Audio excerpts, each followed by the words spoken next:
Hey everybody, it's Jason Blaha here, and today I want to talk to you guys a little bit about barbell complexes. So let me put on my +5 hat of weaponsmithing, work on skilling up my crafting a little bit, and let's talk about this. Because essentially, guys, I run a strength and conditioning channel. I mean, this is a fitness channel, but it's more strength and conditioning, and I spend a whole lot of time talking about strength and not a lot of time lately talking about conditioning other than just less cardio. So I want to talk with you guys a little bit about GPP work, and more importantly, barbell complexes, because you guys know I'm a big fan of prowlers. I'm a big fan of sleds. I'm a big fan of farmers walks as far as just overall conditioning work. But a lot of us don't have access to all that equipment.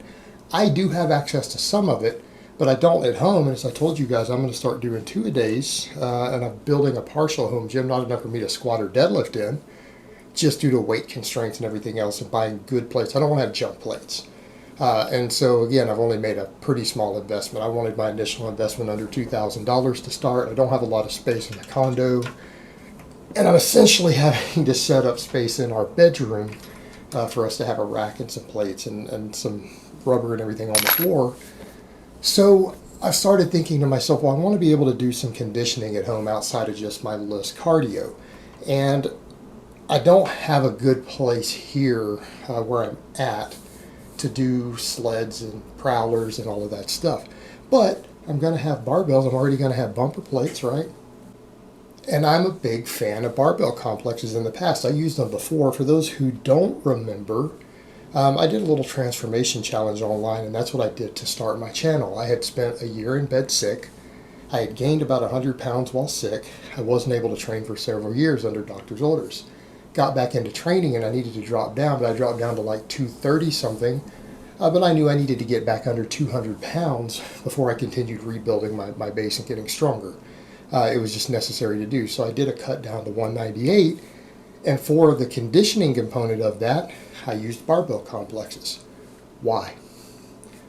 Because I needed to preserve muscle mass. I needed more caloric burn, but I needed something with some hypertrophic stimulation because, again, I didn't want to lose too much muscle mass. I knew I wanted to drop 30-something pounds really fast, and I did, but I wanted to maintain a strength component to my conditioning because I was going to go back and compete in powerlifting, and I did go back and compete in powerlifting after that.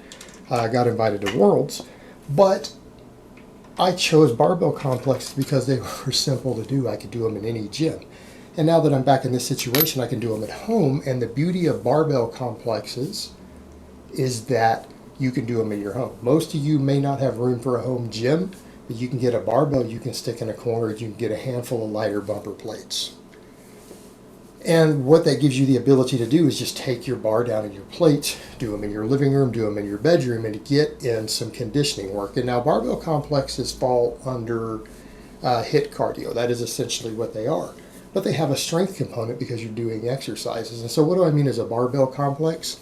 That's where you take a number of lifts, you take a barbell, you use a weight that you can complete everything with, so it's lightweight, and you go through a series of big exercises, like 5 or 6 different exercises, something around 6 reps. Some people might do 8-rep sets or 10s, but I tell people 6 is a good start. 6-rep sets, and you jump into each exercise into the next. Then you take a minute or 2 break, and you repeat the cycle. And over time, you can either add conditioning or you can add weight. And this allows you to do a very fast, high-paced workout that burns through a lot of calories, can stimulate a little bit of muscle growth. You get that EPOC, that afterburn, but again, you have a resistance component. And the thing with the resistance component here is that, again, you're doing a form of cardio and conditioning that has the ability to stimulate a little bit of hypertrophy. And a lot of strength athletes like to use these when they want to either increase conditioning or they need to increase caloric burn in order to lose body fat. And the reason is because most of us who train heavy, when you train really heavy, it's arguable that we don't get enough metabolic stress, that there could be some hypertrophy, some muscle gains that could be gained in addition to our normal heavy barbell work. And for like me, I'm doing Bulgarian style training. I don't do more than 3 reps on anything. And most of my stuff is singles every day. Heavy, heavy, heavy 6 days a week. So in that case, if the little extra training volume from barbell complexes can possibly stimulate a little bit of muscle growth to fill in some weak links, while giving me better conditioning, better endurance. And so a perfect example of what do I mean? All right, well, you always start with the easiest exercise, and you pick a weight that you know you can do your easiest exercise with. So what I would say, something like a power snatch might be your first exercise. So let's say, you're starting off relatively weak, and you just put a 10-pound bumper on each side of a 45-pound bar. You got 65 pounds.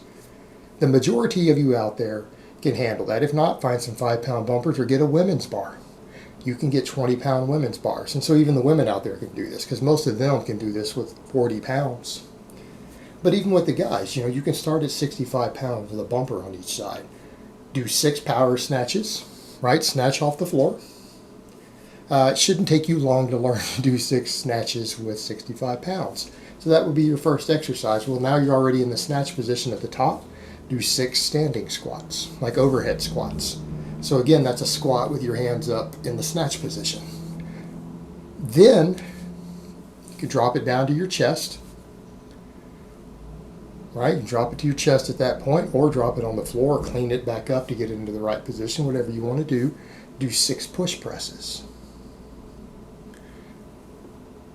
Then drop it to the floor, do 6 power cleans, because you can power clean. Usually it's a weaker exercise in your front squat, so do 6 power cleans. Then 6 front squats. Then drop it to the floor, 6 deadlifts. Rest 90 seconds, repeat the cycle. Or rest a minute, whatever you need to do. But at that point, you've now done 6 snatches, 6 overhead squats, 6 push presses, 6 power cleans, 6 front squats, 6 deadlifts. That's 6 exercises. You've done 36 total reps continuous with a fairly light weight.